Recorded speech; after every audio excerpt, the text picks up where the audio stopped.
नमस्कार, मैं हूं संजय शर्मा। आप देख रहे हैं 4 PM न्यूज़ नेटवर्क।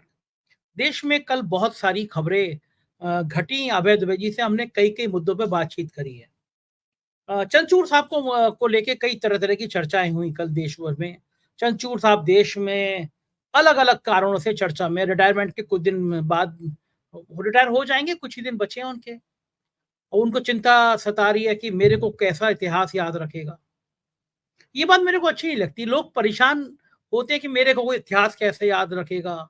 जैसे लोग कहते हैं कि मेरे मरने के बाद में मेरी अस्थि विसर्जन यहाँ करना, गंगा जी में अस्थियाँ विसर्जित करना है, मेरी यहाँ समाधि बना देना। मेरे को बड़ा अजीब-सा लगता है।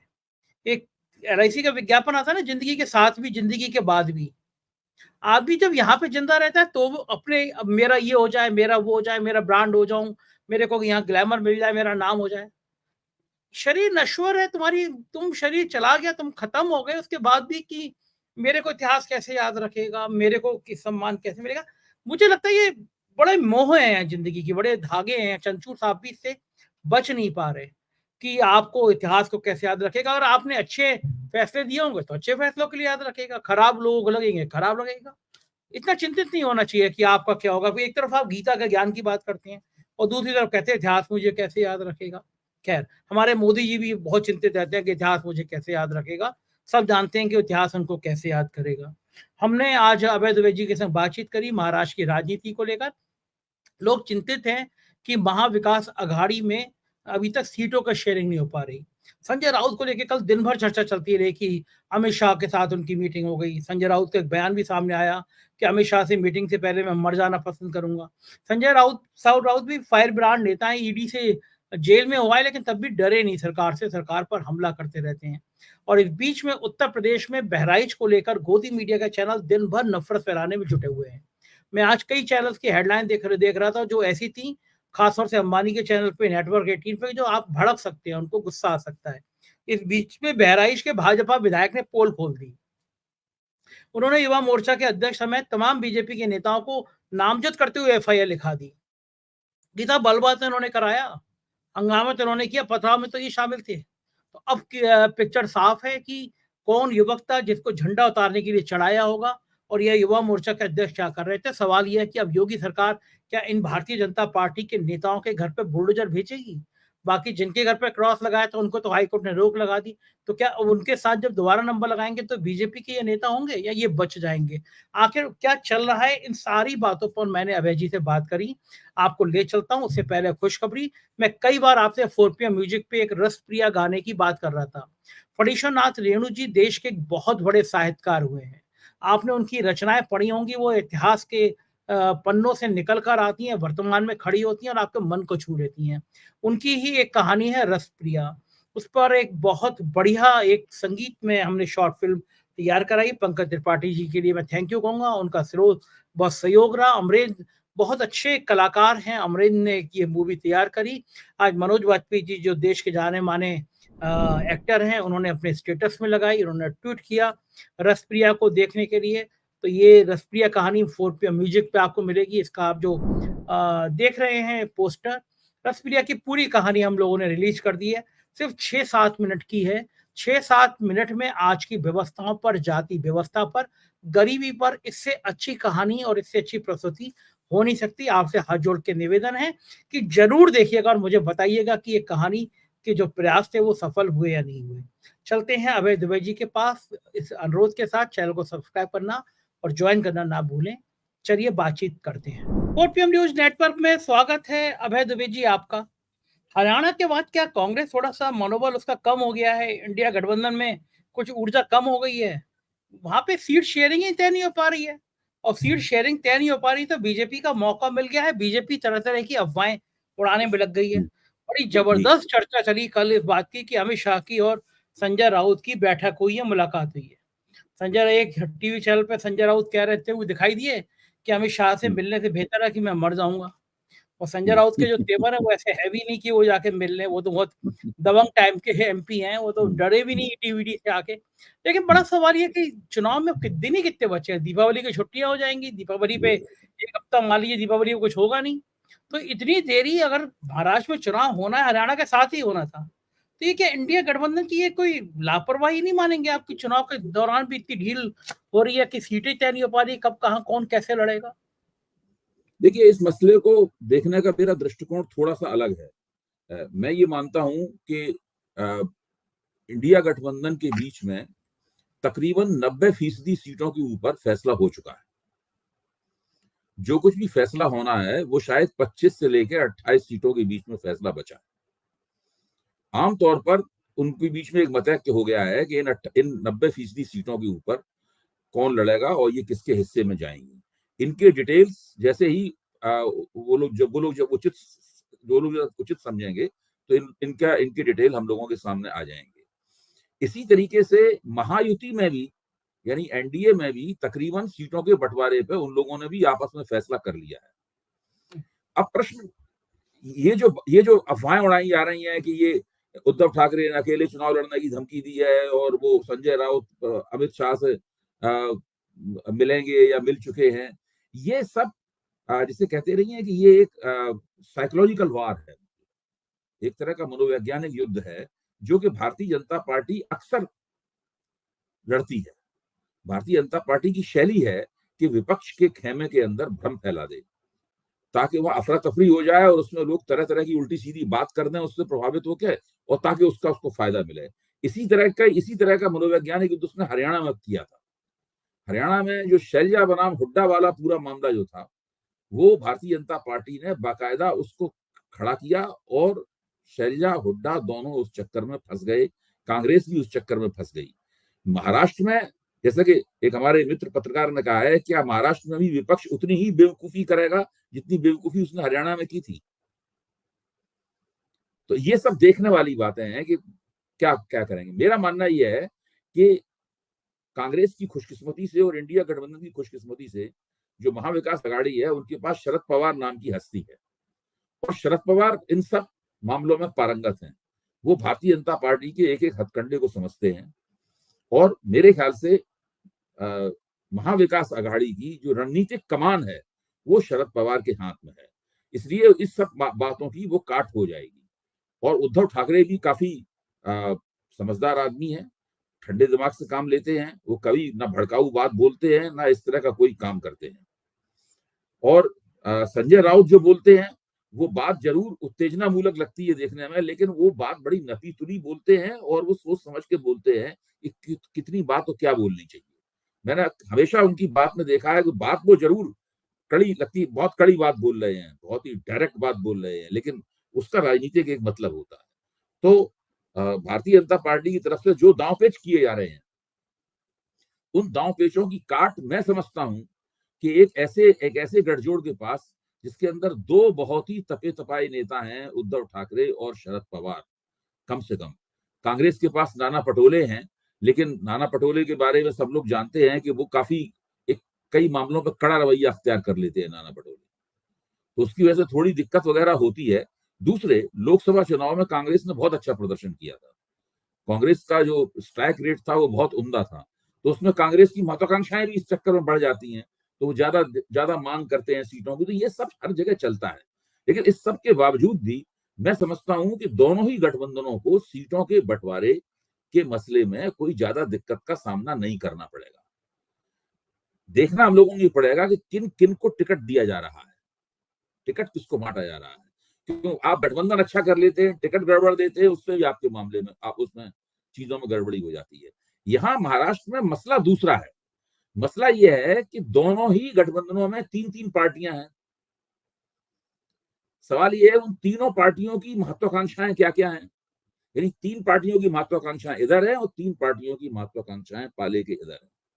हम लोगों को आकलन ये करना चाहिए कि महायुति के जो तीन नेता हैं, अजित पवार, एकनाथ शिंदे और देवेंद्र फडणवीस, उन नेताओं की और उनकी पार्टियों की महत्वाकांक्षाएं क्या हैं। इधर जो तीन नेता हैं उनके पार्टियों की और नेताओं की महत्वाकांक्षाएं क्या हैं। इसके ऊपर अगर हम गौर करें तो हमें समझ में आएगा कि महाराष्ट्र में राजनीति का ऊंट किस करवट बैठने वाला है। अब मैं एक एक करके महत्वाकांक्षाओं की चर्चा करता हूं। जो महायुति में जो तीनों नेता हैं, तीनों मुख्यमंत्री बनना चाहते हैं। तीनों के, एक तो मुख्यमंत्री पहले से है, एक मुख्यमंत्री रह चुका है, और तीसरा सारी जाने कब से पार्टियां अदल बदल कर रहा है, वो मुख्यमंत्री बनना चाहता है हर तरीके से। अच्छा, देवेंद्र फडणवीस मुख्यमंत्री थे, भाजपा आला कमान की राजनीति के चलते वो मुख्यमंत्री से उप मुख्यमंत्री हो गए, उनका डिमोशन हो गया, उनकी पदावनति हो गई। एकनाथ शिंदे कभी कल्पना में सोचते भी नहीं थे कि वो मुख्यमंत्री बनेंगे, लेकिन वो मुख्यमंत्री बन गए। अच्छा, अब उन्होंने क्या किया कि पिछले 2 महीने से बड़ी बड़ी योजनाओं की वो घोषणा कर रहे हैं। लाडली बहन योजना, लाडला भाऊ योजना, ये 2 बड़ी योजनाओं की घोषणा की है, और भी बहुत सी मदरसों के शिक्षकों की तनख्वाह बढ़ा दी गई, वगैरह वगैरह, बहुत सारा काम किया गया। 90,000 करोड़ रुपए से ज्यादा की योजनाएं, 90,000 करोड़ रुपए से ज्यादा का खर्चा उन्होंने महाराष्ट्र के बजट के ऊपर लाद दिया है। अच्छा, इसमें एकनाथ शिंदे की पूरी कोशिश है कि हर योजना में उनका चेहरा रहे, क्योंकि वो प्रधान मुख्यमंत्री हैं, इसकी उन्हें सुविधा भी प्राप्त है। भाई, कैसे मुख्यमंत्री का चेहरा आप कैसे हटाओगे किसी योजना से? तो आप क्या समझते हैं ये चीज देवेंद्र फडणवीस को, अजित पवार को अच्छी लग रही है? यानी योजनाएं कामयाब हुई, उनकी वजह से वोट मिलेगा तो जीतेगा तो महायुति, लेकिन दरअसल जीत किसकी होगी? क्या वो जीत 3 हिस्सों में बटेगी? जीत 3 हिस्सों में बटने के बावजूद भी किसी एक की जीत होगी ना, और वो जीत होगी एकनाथ शिंदे की। इसके लिए एकनाथ शिंदे को अंडरकट करने की पूरी कोशिश फडणवीस द्वारा की जा रही है, अंडरकट करने की पूरी कोशिश अजित पवार द्वारा की जा रही है। अजित पवार ने क्या किया? अभी आपने बीच में एक खबर सुनी होगी कि जैसे ही कैबिनेट की मीटिंग शुरू हुई, 5 मिनट बाद, 5 या 7 मिनट बाद अजित पवार उसका बायकाट कर गए, वो घर चले गए। भारतीय जनता पार्टी की तरफ से कहा गया कि वो नाराज नहीं है, वो चले गए थे किसी काम से। इस बात को बहुत छिपाने की कोशिश की गई कि अजित पवार क्यों उस मीटिंग से इतनी जल्दी चले गए। वो फाइनेंस मिनिस्टर हैं इस सरकार के, वित्त मंत्री हैं। वित्त मंत्री कैबिनेट मीटिंग से उठ के क्यों चला गया? वित्त मंत्री कोई छोटी मोटी पोस्ट नहीं होती है। ऐसा नहीं है वो जल संसाधन मंत्री हो या पंचायती राज मंत्री हो, ऐसी बात नहीं है। वो पशुपालन मंत्री नहीं है। असल में हुआ ये कि जैसे ही मीटिंग शुरू हुई, अजित पवार ने खड़े होकर कहा कि ये सब जो बड़ी बड़ी योजनाएं आप बना रहे हैं, इससे महाराष्ट्र की जो अर्थव्यवस्था है उसका कबाड़ा हो जाएगा। अगर हम लोग चुनाव जीते तो हम ही लोगों को सरकार चलानी है, हमारे ऊपर इतना बड़ा कर्जा हो जाएगा कि हमारी सरकार का पूरा शीराजा ढह जाएगा। जब उनकी बात नहीं मानी गई तो वो वहां से बायकाट करके चले गए। उन्होंने विरोध व्यक्त किया एकनाथ शिंदे की तमाम योजनाओं का। दूसरे, हर व्यक्ति अपने अपने इलाके में जो उसके हिस्से में इलाका आया है, उस इलाके में वो अपने आप को मुख्यमंत्री के तौर पर प्रोजेक्ट कर रहा है। जहां जहां भारतीय जनता पार्टी लड़ेगी वहां एकनाथ शिंदे मुख्यमंत्री के तौर पर प्रोजेक्ट नहीं होंगे, वहां पर देवेंद्र फडणवीस अपने आप को मुख्यमंत्री के तौर पर प्रोजेक्ट करेंगे। जो अजित पवार के हिस्से में निर्वाचन क्षेत्र आएंगे, वहां अजित पवार अपने आप को मुख्यमंत्री के तौर पर प्रोजेक्ट करेंगे, और एकनाथ शिंदे तो मुख्यमंत्री है ही, तो वो चाहेंगे उन्हें हर जगह मुख्यमंत्री के तौर पर प्रोजेक्ट किया जाए। मेरा मानना है कि महायुति इस वक्त मुख्यमंत्री बनने की महत्वाकांक्षाओं का अखाड़ा बन चुका है। इतना जबरदस्त अखाड़ा बन चुका है कि इसमें संतुलन कायम करना भारतीय जनता पार्टी के आला कमान के लिए, क्योंकि आला कमान तो केवल भारतीय जनता पार्टी के पास है। एकनाथ शिंदे तो खुद ही अपनी पार्टी की आला कमान है, अजित पवार खुद ही अपनी पार्टी की आला कमान है। फडणवीस को ऊपर से कुछ निर्देश मिल सकते हैं, उनको तो ऊपर से कोई निर्देश मिल नहीं सकते, वो तो क्षेत्रीय दल है। तो फडणवीस को ऊपर से नियंत्रित किया जा सकता है, लेकिन इन दोनों को नियंत्रित नहीं किया जा सकता। ये तो अनियंत्रित ही रहेंगे, या जो उनकी राजनीतिक इरादे हैं उन इरादों के ऊपर अमल करेंगे। दूसरे, एक काम का बंटवारा किया है महायुति ने अपने बीच में। काम का बंटवारा उन्होंने ये किया है कि ओबीसी और दलित वोटरों को साधने का काम ग्रामीण क्षेत्र में भाजपा करेगी। मराठा और जो आरक्षण की मांग उठा रहे लोग हैं उनको साधने का काम एकनाथ शिंदे करेंगे, और अपने क्षेत्रों में अल्पसंख्यक वोटों को, मुसलमान वोटों को साधने का काम अजित पवार करेंगे। इसलिए अजित पवार को इस सरकार की तरफ से मदरसा शिक्षकों की तनख्वाह बढ़ाने की सुविधा भी दी गई है, जो किसी भाजपा सरकार से उम्मीद नहीं थी कि वो ऐसा करेगी। अच्छा, ये काम का बंटवारा है, ये बंटवारा देखने में भले ही कितना ही वैज्ञानिक लगे, काफी बिखरा हुआ सा भी है। ये समस्याएं महायुति के सामने हैं और ये समस्याएं कोई छोटी मोटी समस्याएं नहीं है। दूसरी बात, अब आप आइए महाविकास अघाड़ी के पास। तो महाविकास अघाड़ी के पास मुख्यमंत्री पद का केवल एक ही चेहरा है, परिभाषित चेहरा, वो है उद्धव ठाकरे, और कोई चेहरा उनके पास है नहीं मुख्यमंत्री पद का। कांग्रेस के पास मुख्यमंत्री का कोई चेहरा नहीं है और शरद पवार के पास भी मुख्यमंत्री कोई चेहरा, शरद पवार खुद तो मुख्यमंत्री बनेंगे नहीं, उनके पास कोई नेता भी नहीं है इसको मुख्यमंत्री के तौर पर प्रोजेक्ट कर रहे हो। तो वहां पे वो ये मोर्चा मुख्यमंत्री बनने की महत्वाकांक्षाओं का अखाड़ा नहीं है। इस मोर्चे के बीच में ज्यादा समन्वय है। अगर वो भारतीय जनता पार्टी द्वारा चलाए गए मनोवैज्ञानिक युद्ध से बच निकलता है तो ये लोग ज्यादा कामयाबी के साथ में, आपसी तालमेल के साथ में चुनाव लड़ेंगे, मेरा ऐसा मानना है। तरह तरह की किस्से हो रहे हैं। प्रियंका चतुर्वेदी ने एक पॉडकास्ट में कह दिया था, उनकी बात को आधा काट के लगा दिया कि मोदी सबसे अच्छे नेता है, और इतनी ट्रोल हो रही है, प्रियंका चतुर्वेदी इतनी ट्रोल हो रही है। इस तरह की बहुत सारी चीजें महाराष्ट्र में भी सामने आने वाली है ना। कल योगेंद्र यादव के ऊपर एक तरह का हमला हो गया, योगेंद्र यादव को कोला में। तो ये सब चीजें महाराष्ट्र में अभी और देखने को मिलेंगी। जिस तरह से बाबा सिद्दीकी की हत्या हुई, ये सब मुद्दे बनेंगे महाराष्ट्र में। देखिए, बाबा सिद्दीकी की हत्या एक मुद्दा बनेगी, लेकिन मुझे नहीं लगता कि वो एक निर्णायक मुद्दा होगी। देखिए, आरक्षण का प्रश्न महाराष्ट्र के चुनाव में बहुत महत्वपूर्ण है। एकनाथ शिंदे नकदी बांट रहे हैं, पैसा बांट रहे हैं, डायरेक्ट बेनिफिट ट्रांसफर से। लड़कियों को जब तक चुनाव होंगे तब तक कम से कम 2 किस्तें लड़कियों को 1,500 रुपए महीने की मिल चुकी होंगी। नौजवानों को 10-10 हजार, 6-6 हजार, 8-8 हजार, 10-10 हजार की किस्तें मिल चुकी होंगी। इससे आप अंदाजा लगाइए इस बात का कि आखिरकार महाराष्ट्र में चुनाव देर से क्यों कराया गया। अब समझ में आ रही ना हम लोगों की, महाराष्ट्र चुनाव देर से क्यों कराया गया। वो हरियाणा के साथ में और जम्मू कश्मीर के साथ चुनाव क्यों नहीं कराया गया? क्योंकि उनकी रणनीति ये थी कि चुनाव देर से कराइए। अब चुनाव देर से कराइए ताकि तब तक कम से कम 2-2 इंस्टॉलमेंट लड़कियों और लड़कों के पास पहुंच जाएं और उनके परिवार लाभार्थियों में बदल जाएं। और बिल्कुल मध्य प्रदेश की तर्ज पर चुनाव जीत लिया जाए। ये पूरी योजना थी और योजना पर वो लोग बड़े सुव्यवस्थित तरीके से, बड़े प्लान तरीके से उन लोगों ने काम किया है। अच्छा, इसको देखकर जो आरक्षण के एक्टिविस्ट हैं, जो रिजर्वेशन एक्टिविस्ट हैं, जो मराठा आरक्षण के लिए संघर्ष कर रहे हैं, ओबीसी आरक्षण के लिए संघर्ष कर रहे हैं, वो बहुत नाराज हैं इस बात को लेकर। उनका मानना यह है कि आरक्षण जैसी महत्वपूर्ण चीज को डायलूट करने के लिए ये टुकड़े फेंके जा रहे हैं लोगों के सामने, ताकि वो चीज पीछे चली जाए और ये डायरेक्ट बेनिफिट ट्रांसफर जो है वो पूरे चुनाव के ऊपर हावी हो जाए। उनका मानना है कि ये जो अल्पकालीन किस्म के लाभ हैं, ये आरक्षण जैसे दीर्घकालीन लाभ को हाशिए में धकेलने के लिए लोगों को थमाए जा रहे हैं। इस चीज का, इसी तरह का प्रचार कांग्रेस भी करने वाली है और शरद पवार की एनसीपी भी करने वाली है और उद्धव ठाकरे की शिवसेना भी करने वाली है, और साथ में ये एक्टिविस्ट भी वही काम करने वाले हैं। तो ये एक्टिविस्ट रणनीतिक दृष्टि से महाविकास अघाड़ी की तरफ झुके हुए रहेंगे।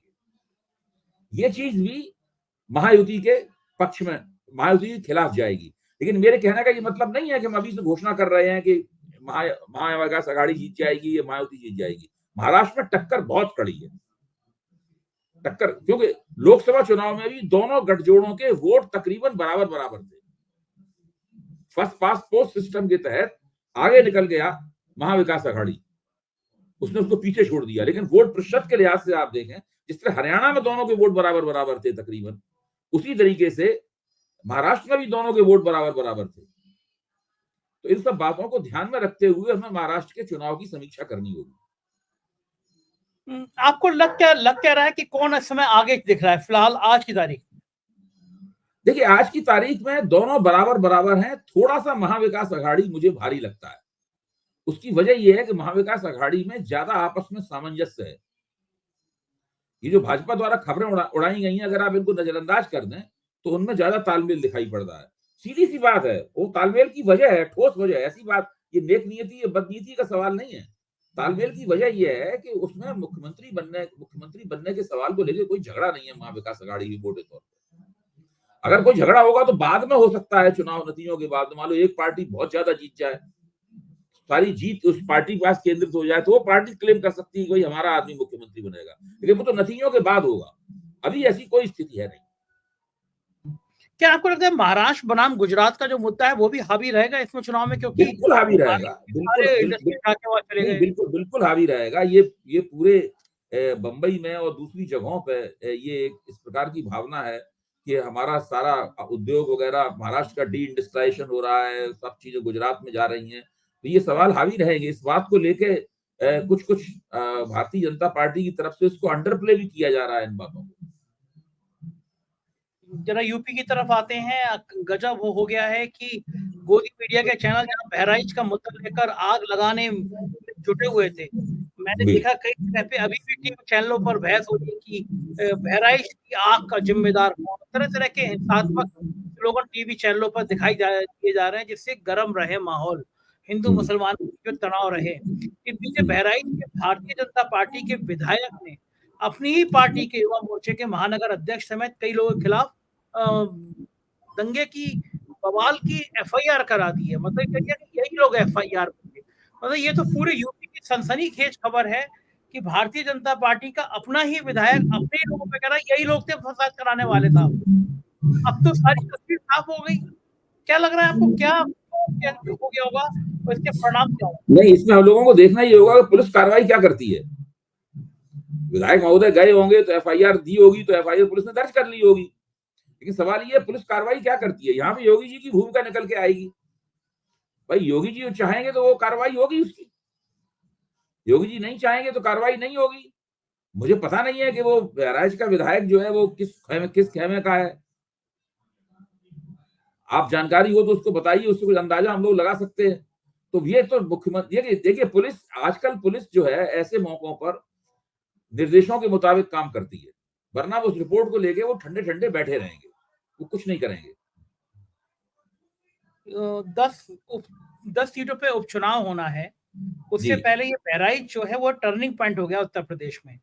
ये 10 सीटों के नतीजे बहुत कुछ भारतीय जनता पार्टी की उत्तर प्रदेश में जो हालात है उसको तय कर देंगे। लग रहा है कि अभय जी कि ये जो मामला बहराइच में फसाद हुआ सामने आया, उससे भाजपा को ही नुकसान हुआ, बहुत ज्यादा गर्म नहीं हो पाया उत्तर प्रदेश का माहौल। भाई जब उन्हें उम्मीद तो ये है कि बहराइच की वजह से एक हिंदू प्रतिक्रिया जन्म लेगी पूरे उत्तर प्रदेश में, जो मुजफ्फरनगर के दंगों की वजह से हिंदू प्रतिक्रिया ने जन्म लिया था पश्चिमी उत्तर प्रदेश के, उसका उन्हें फायदा हुआ था 2017 के चुनाव में।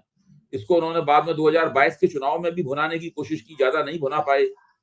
लेकिन हिंदू प्रतिक्रिया कितनी होगी, हिंदू गोलबंदी कितनी होगी। लोकसभा चुनाव में तो प्राण प्रतिष्ठा के कारण भी हिंदू गोलबंदी नहीं हो पाई। पूरे उत्तर प्रदेश में घूम घूम कर योगी आदित्यनाथ ने जहर भुजे भाषण दिए, उसकी वजह से भी हिंदू गोलबंदी नहीं हो पाई।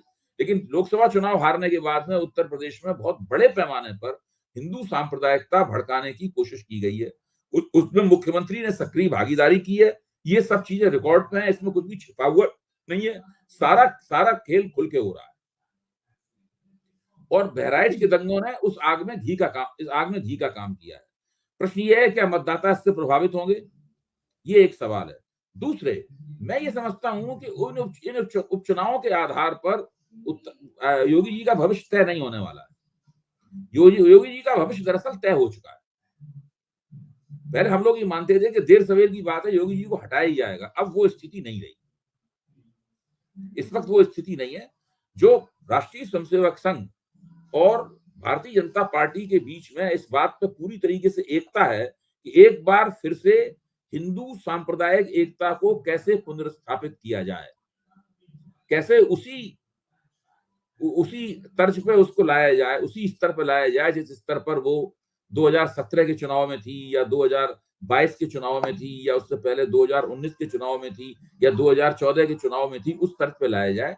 और इस मामले में योगी जी, नरेंद्र मोदी और मोहन भागवत, इनकी भाषा बिल्कुल एक सी है। भाई योगी जी भी बांग्लादेश की उदाहरण देते हैं, बटोगे तो कटोगे की बात कहते हैं। नरेंद्र मोदी ने उन्हीं के कहा हुआ वाक्य नरेंद्र मोदी भाषा इस्तेमाल किया, बटोगे तो कटोगे। मोहन भागवत ने बटोगे तो कटोगे नहीं कहा, लेकिन बात उन्होंने भी बांग्लादेश के उदाहरण को देके उसी तरह की की। तो मुझे तो लगता ये है कि ये तीनों आप इस सवाल के ऊपर इन तीनों के बीच में कोई मतभेद नहीं है। उपचुनावों के नतीजे कुछ भी हों, जहां तक योगी आदित्यनाथ के मुख्यमंत्रित्व का सवाल है, वो तो अभी वैसा का वैसा ही रहने वाला है, उसमें अभी कुछ गड़बड़ी नहीं होगी।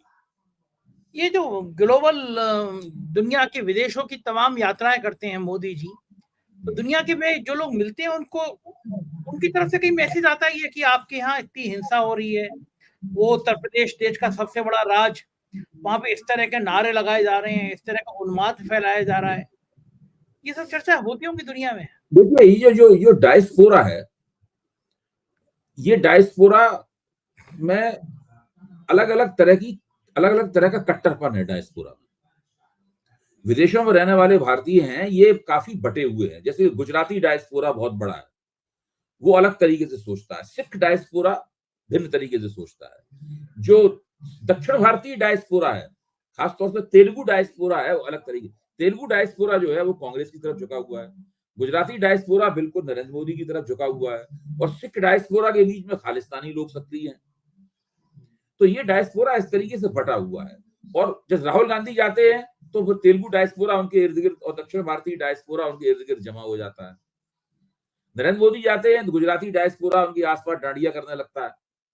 इस तरीके से ये सब चलता है, और ये काफी पूरी जो राजनीतिक जो इन लोगों की पोजीशनिंग है वो काफी पोलराइज्ड है, काफी ध्रुवीकृत है राजनीतिक पोजीशनिंग इन लोगों की। तो ये इसी तरीके से काम करते हैं, और इनसे देश की राजनीति कोई प्रभावित नहीं होती। ये सब फोटो अपॉर्चुनिटीज हैं जो सबको मिलती हैं। इससे यहाँ भारत में इनके आधार पे कोई न सोच के वोट देता है, न इनके आधार पे भारत की राजनीति प्रभावित होती है। टीवी पे भी सब दिखाए जाते हैं, बिल्कुल बेकार है। टीवी वालों की गलतफहमी है कि इससे उनकी टीआरपी वगैरह बढ़ती है। आजकल सारे टीवी चैनल टीआरपी के संकट के शिकार हैं। कहीं नहीं आ रही है, कोई टीआरपी कहीं नहीं आ रही है। हर तरह का हथकंडा इस्तेमाल किया जा रहा है। लोगों को लाया जाता है टीवी चैनलों में कि ये टीआरपी बढ़ा देंगे, बाद में से निकाल दिया जाता है कि इनकी वजह से कोई टीआरपी नहीं बढ़ी। आपके शो की तो अच्छी आ रही है, आप जिसमें जाते हैं संदीप चौधरी बड़े तीखे सवाल करते हैं, वो शो तो बहुत देखा जाता है एबीपी वाला। संदीप चौधरी की अपनी एक अलग शैली है, और वो अपने खरेपन के कारण विख्यात हैं, उससे फायदा होता है। लेकिन ऐसे एक दो अपवाद हैं, बाकी टीआरपी का बड़ा संकट है। एक आखिरी सवाल, रिटायरमेंट होने से पहले जस्टिस चंद्रचूड़ साहब जो है वो फिर चर्चा में है। कुछ ही दिन बचे रिटायर होने के बाद, क्या लग रहा है आपको? अभी और चर्चा वो अपनी लीगेसी, अपनी बपौती, अपनी विरासत की चिंता कर रहे हैं। बार बार ये सवाल उठाते हैं कि मेरी विरासत कैसे देखी जाएगी, मुझे किस तरह याद किया जाएगा, ये सब वो बात कर रहे हैं। मुझे लगता है कि जो न्यायपालिका की व्यापक स्थिति है, उस व्यापक स्थिति के आईने में अगर उनकी विरासत को देखा जाएगा, जिस तरह न्यायपालिका को देखा जाता है उस तरह उनकी विरासत को भी देखा जाएगा। उनके जैसे उन्होंने फैसले दिए हैं, कुछ फैसले उन्होंने ऐसे दिए हैं जो लोकतंत्र के लिए लाभप्रद हैं, कुछ फैसले ऐसे भी हैं जो लोकतंत्र के लिए उतने लाभप्रद नहीं है। अगर लोकतंत्र के लिए लाभप्रद फैसलों के लिए उनकी प्रशंसा की जाएगी तो उन फैसलों को भी याद रखा जाएगा जिनके बारे में लोगों को उनसे भिन्न किस्म की उम्मीदें थी। अच्छा, आदमी को कितनी चिंता होती है कि मैं नहीं रहूंगा तो मेरी यादें कैसे होंगी, मेरा क्या होगा। जिंदगी के बाद भी, जिंदगी के साथ भी, LIC का स्लोगन, मतलब यहाँ पे भी और यहाँ के बाद भी आपको हर समय चिंता रहती है कि मैं मेरा क्या होगा, है ना। देखिए, इसमें थोड़ा निष्प्रह, एक हिंदी का बड़ा अच्छा शब्द है निष्प्रह, यानी आप गीता के उपदेश का भी इसमें महत्व है। इसके अंदर कर्म इस तरह करना चाहिए कि इसमें आपको ये ना हो कि भाई इसका फल क्या होगा। अगर आप फल की चिंता करके कर्म करेंगे तो आपका कर्म उतना अच्छा नहीं रहता है। और ये गीता का उपदेश इस देश में दिया गया है, लेकिन उसके बावजूद भी आप देखिए नरेंद्र मोदी कितने चिंतित रहते हैं अपनी लीगेसी के लिए। मुख्य न्यायाधीश भी चिंतित है अपनी लीगेसी के लिए। हमारी जो राष्ट्रपति हैं देश की, आदरणीय महामहिम राष्ट्रपति हैं, वो तो खैर वक्तव्य नहीं देती हैं। इससे पहले वाले राष्ट्रपति थे, वो भी वक्तव्य नहीं देते थे। ये लोग तो मौन राष्ट्रपति हैं। लेकिन हमारे उपराष्ट्रपति हैं, वो उनके उनका उनसे ज्यादा बोलते हैं, उनका वो सारी कमी पूरी कर देते हैं। एक दिन वो भी अपनी लीगेसी के लिए चिंतित नजर आएंगे। गजब है ये। बहुत बहुत शुक्रिया अभय जी, आपसे बातचीत करने में मजा आता है। Thank you. ये थे अभय दुबे जी, आपने पूरी बातचीत सुनी। मुझे यकीन है आपको ये बातचीत पसंद आई होगी। रसपुरिया के बारे में कमेंट पर मैं इंतजार करूंगा। बहुत बहुत शुक्रिया, थैंक यू।